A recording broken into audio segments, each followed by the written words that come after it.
నమస్తే JM6 టీవీకి స్వాగతం. ఈరోజు ముఖ్యాంశాలు. సింధూరం లేదా బొట్టుకు దాని ఫలితంగా ఈ దేశంలో ప్రతి భారతీయుని యొక్క కన్నీటి నుండి పడ్డ కన్నీటి బొట్టుకి 100 రెట్ల ప్రతీకారం తప్పనిసరిగా తీసుకోవాలి. 100 రెట్ల ప్రతీకారం ప్రతిధ్వనించాలి అనే ఒక బృహత్తరమైన లక్ష్యంతో సూర్యకిరణాలు ఈరోజు నేలను తాకడానికన్నా ముందే భారత ఆయుధ వ్యవస్థల నుంచి ప్రజ్వలించినటువంటి జ్వాలలు శత్రువుల యొక్క కోటలను బీటలు వార్చడంతో పాటు వారి యొక్క గుండెలను చీల్చినటువంటి సంఘటన ఈరోజు మనమందరం చూసాం. దానికి ప్రత్యక్ష సాక్షులుగా ఈరోజు మనందరం నిలబడ్డాం. In this context, I must say salute to the Indian Armed Forces and the Prime Minister of India, Sri Narendra Modi ji. మరి ఎందుకు ఈ ప్రతిఘటన? అసలు ఏం జరుగుతున్నది? గతం నుంచి ఏం జరిగింది? ఎందుకు ఈ దాడి? మరి ఇలాంటి కవ్వింపు చర్యలు తీవ్రవాదుల నుంచి కేవలం పెహల్గాంలోనే ఉన్నాయా అంటే నో. 1947 ఎప్పుడైతే మనకు స్వాతంత్రం వచ్చిందో అప్పటి నుంచి ఇప్పటి వరకు ఇలాంటి చర్యలు కోకొల్లలుగా జరిగాయి. మన కాలం లోపల మనం చూసినప్పుడు యూరి సంఘటన, బాలాకోట్, పెహల్గాం ఉన్న ఇలాంటి సంఘటనలు కోకొల్లలు. మరి ఎందుకు జరుగుతున్నాయి? అసలు ఏంటి ఇది? ఒక 2 నిమిషాలు చరిత్ర పుటల లోపలికి వెళ్దాం.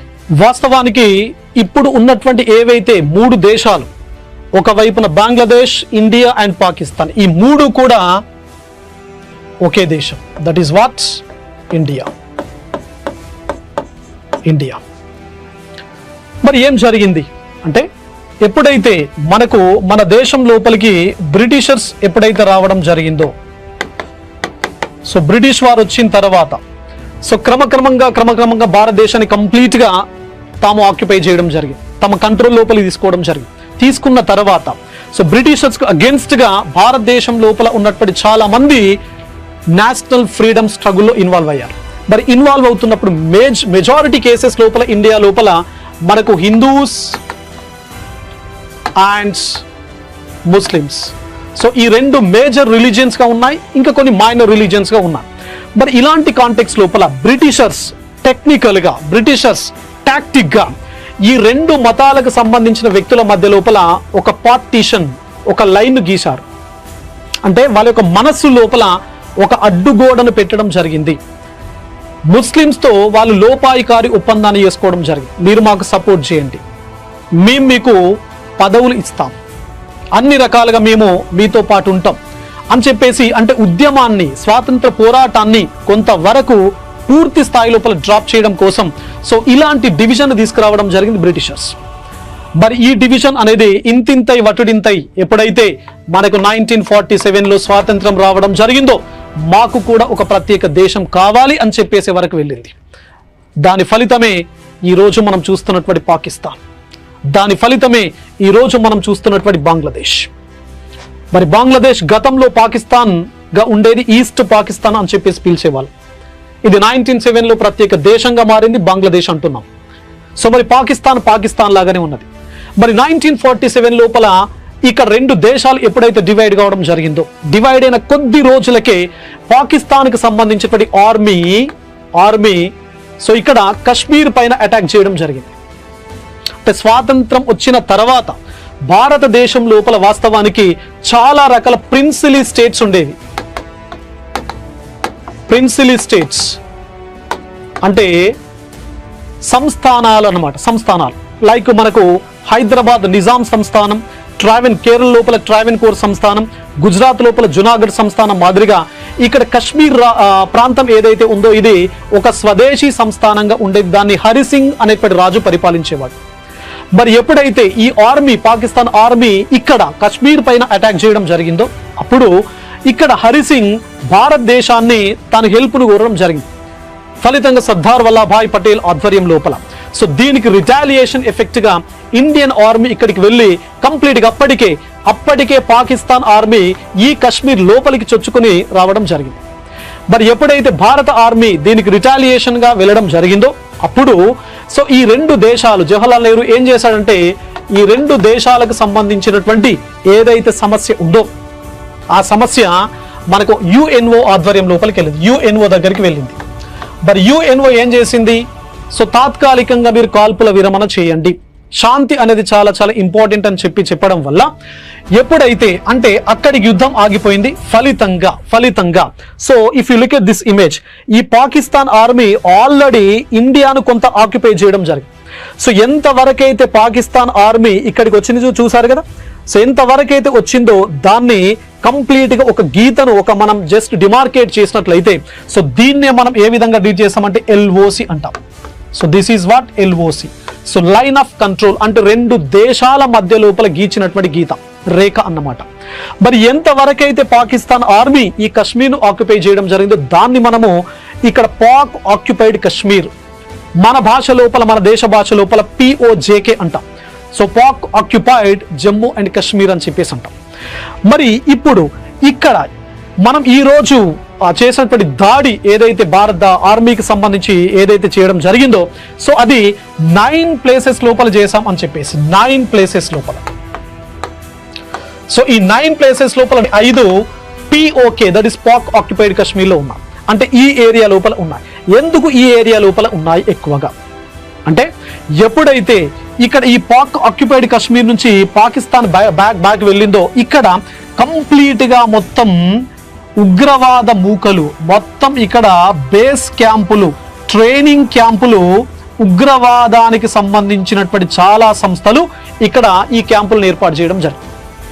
అక్కడ ఉన్నటువంటి ఎవరైతే యూత్ ఉన్నారో వాళ్ళను ట్రైన్ చేయడం జరుగుతూ ఉన్నది. వాళ్ళని కంప్లీట్గా వాళ్ళను ఒక మారణాయుధాలుగా మార్చేటువంటి క్యాంపులు ఈ ప్రదేశం లోపల ఉన్నాయి. లైక్ మనమందరం చాలా వెరీ ఫ్రీక్వెంట్గా చూసేటువంటి LET, Lashkar-e Taiba, JEM, Jaish Mohammed, Hizbul Mujahideen, so ఇలాంటి చాలా రకాల టెర్రరిస్టిక్ యాక్టివిటీస్ పర్ఫామ్ చేసేటువంటి గ్రూపులన్నీ కూడా మనకి ఇక్కడ ఉన్నాయి. మరి వీటికి ఫండింగ్ అంతా కూడా ఎక్కడి నుంచి వస్తూ ఉంది అంటే పాకిస్తాన్ నుంచి. మరి ఇలాంటి కాంటెక్స్ లోపల వీళ్ళ యొక్క దుర్మార్గం ఇక మామూలుగా గతం నుంచి నేను ఇంతకు ముందు చెప్పాను కదా, సో బాలాకోట్, పహల్గామ్, అదేవిధంగా గతం లోపల యూరి, అదేవిధంగా 2008 అటాక్స్ ఏవైతే ఉన్నాయో మనం చూసాం కదా, అజ్మల్ కసబ్, డేవిడ్ హెడ్లీ, వీళ్ళందరి ఆధ్వర్యం లోపల ఇండియా పైకి అటాక్ ఏ విధంగా జరిగిందో మనకు తెలుసు. మరి ఇలాంటి కాంటెక్స్ లోపల వీళ్లకు తప్పనిసరిగా టీచ్ ద లెసన్, బుద్ధి చెప్పాల్సినటువంటి ఆవశ్యకత ఉంది అని చెప్పేసి సో ఈ రోజు మనకు రఫాయిల్ ఫైటర్ జెట్స్ ఏవైతే ఉన్నాయో సో ఈ రఫాయిల్ ఫైటర్ జెట్స్ యొక్క బాంబుల వర్షం, మిజైల్స్ అండ్ గైడెడ్ బాంబుల వర్షం ఈ రోజు ఈ స్థావరాల పైన కురిచింది. ఈ స్థావరాలపై మొత్తం 9 స్థావరాల పైన ఈ అటాక్ అనేది జరిగింది. సో 9 లొకేషన్స్ పైన కంప్లీట్ ఈ విధంగా అటాక్ జరిగింది. ఇందులోపల మేజర్గా మనకి మొదటి 2 చూడండి. ఒకటి మర్కజ్ సుబానల్లా, ఇది ఎవరికి సంబంధించిన స్థావరం, సో ఇది ఎక్కడ ఉంది అంటే బహవల్పూర్లో ఉంది.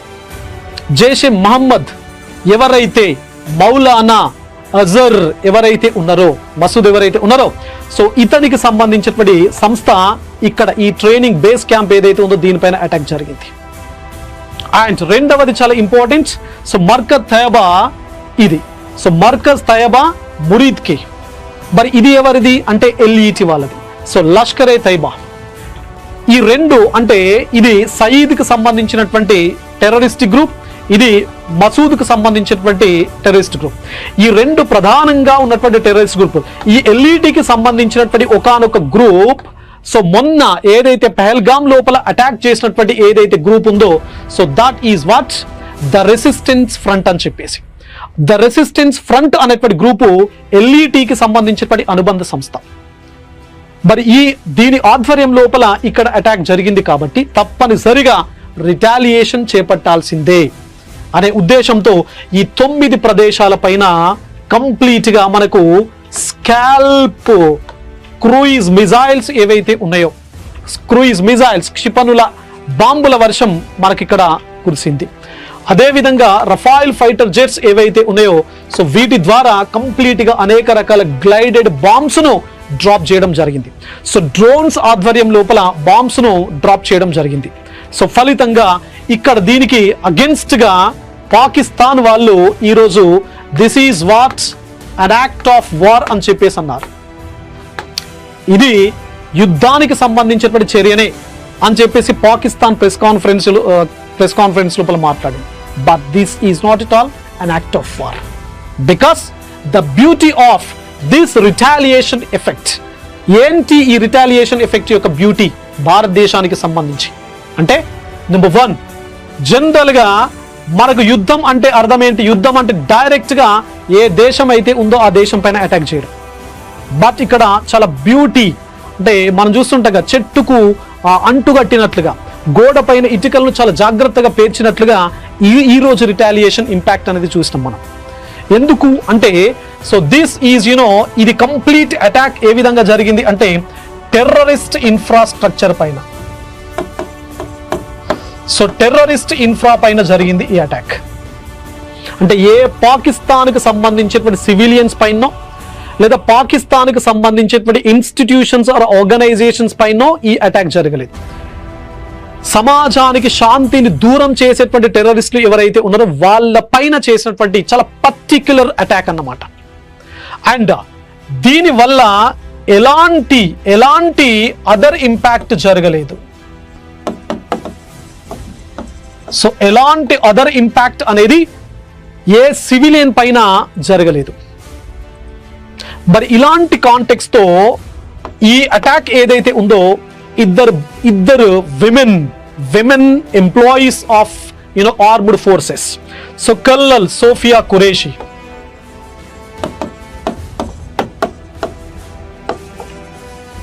And wing commander Vyomika Singh. So wing commander Vyomika Singh వీళ్ళిద్దరి ఆధ్వర్యం లోపల ఈ అటాక్ జరిగింది. దీనికే ఆపరేషన్ సింధూర్ అని చెప్పేసి పేరు పెట్టా. ఏ ఆడవారి నుదుటన ఉన్నటువంటి సింధూరాలను చెరిపివేయడం జరిగిందో ఉగ్రవాదులు, దానికి ప్రతిధ్వనిగా ప్రతీకార చర్యగా ఇద్దరి ఆడవారి ఆధ్వర్యం లోపల ఈ పాక్ ఆక్రమిత కాశ్మీర్ లోపల ఉన్నటువంటి టెర్రరిస్టుల యొక్క రక్తాన్ని సింధూరంగా చిందించినటువంటి ప్రతిఘటనకు వీళ్ళిద్దరు మహిళలు ప్రధాన సాక్ష్యం. Sofiya Qureshi and wing commander Vyomika Singh.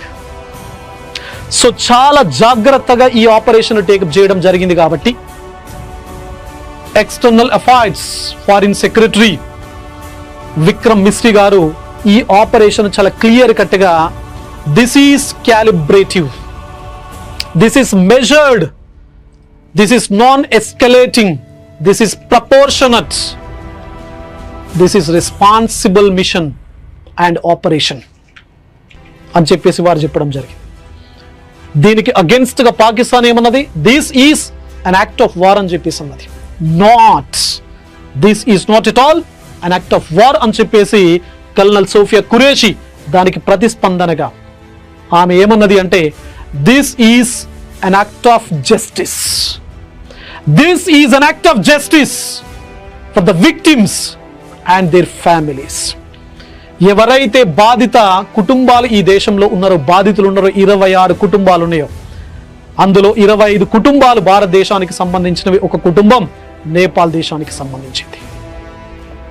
మరి ఆ కుటుంబానికి ఒక స్ట్రాంగ్ మెసేజ్ ఆఫ్ కాన్ఫిడెన్స్ ఇవ్వాలి. ఈ రిటాలియేషన్ ఎఫెక్ట్ ఎలాంటిది అంటే so this is the strong message. So message of confidence ఎవరికి? భారతదేశంలో ఉన్నటువంటి భారతీయులకి, so victims and their families. మేమున్నాం, సైనికులం మేమున్నాం, ప్రభుత్వం ఉన్నది అని చెప్పేసి ఒక బలమైనటువంటి నమ్మకాన్ని ఇచ్చేటువంటి రిటాలియేషన్ ఆపరేషన్ ఇది. In the same manner this is the strong message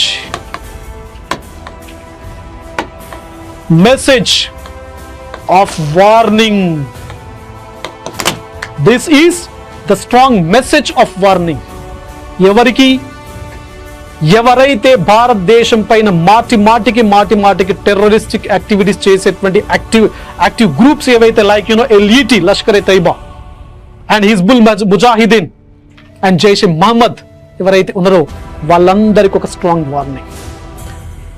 వాళ్ళకే కాదు, వాళ్ళకు ఫండింగ్ ఇస్తున్నటువంటి పాకిస్తాన్ లాంటి దేశాలకు, చైనా లాంటి దేశాలకు ఇదొక స్ట్రాంగ్ వార్నింగ్.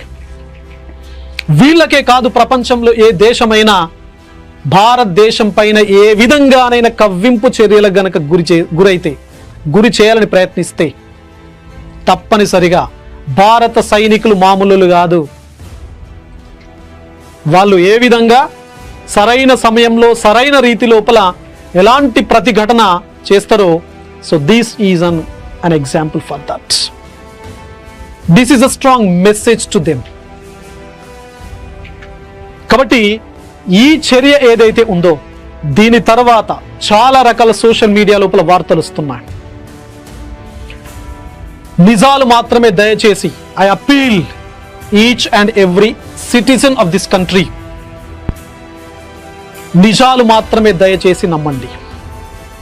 నిజ నిర్ధారణ జరిగిన తర్వాత మాత్రమే మీరు సోషల్ మీడియా లోపల ఒక విషయాన్ని ప్రాపగేట్ చేయండి. చాలా కేసెస్ లోపల పాకిస్తాన్ లోపల భారతదేశానికి సంబంధించినటువంటి ఒక 5 మిగ్ ఎయిర్ క్రాఫ్ట్స్ ఏవైతే ఉన్నాయో అవి కింద పడిపోయినాయి, ఎయిర్ క్రాఫ్ట్స్ కింద పడిపోయినాయి అని చెప్పేసి పాకిస్తాన్ AI మార్ఫింగ్ ఇమేజెస్తో సోషల్ మీడియా లోపల దుష్ప్రచారం చేయడం జరుగుతూ ఉన్నది. So you people don't believe that. అవన్నీ నమ్మి భారతదేశం యొక్క ఎయిర్ క్రాఫ్ట్స్ పడిపోయినాయి అని చెప్పేసి మనం ఎట్టి పరిస్థితి లోపల మన కాన్ఫిడెన్స్ను డ్రాప్ చేసుకోవాల్సిన అవసరం లేదు. బికాస్ మిగ్ ఫైటర్ జెట్స్ ఇందులో ఇన్వాల్వ్ కాలేదు, రఫైల్ ఫైటర్ జెట్స్ యాక్టివ్గా ఇందులోపల ఇన్వాల్వ్ కావడం జరిగింది.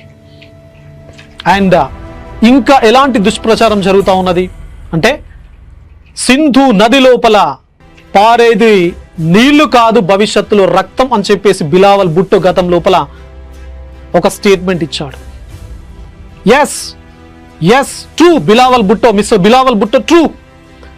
ఈరోజు పాక్ ఆక్యుపైడ్ కాశ్మీర్లో పారింది రక్త సింధూరం, అది కూడా 2 మహిళా ఆఫీసర్ల ఆధ్వర్యం లోపల పనిచేసే టీముల వల్ల. కాబట్టి ఇలాంటి ఫేక్ ఇన్ఫర్మేషన్ ఏదైతే ఉందో దాన్ని నమ్మకండి. అండ్ చాలా మంది so this is a war between the Muslims and Hindus అని చెప్పేసి ప్రాపగేట్ చేస్తున్నారు. Of course this is a war between Muslims and Hindus.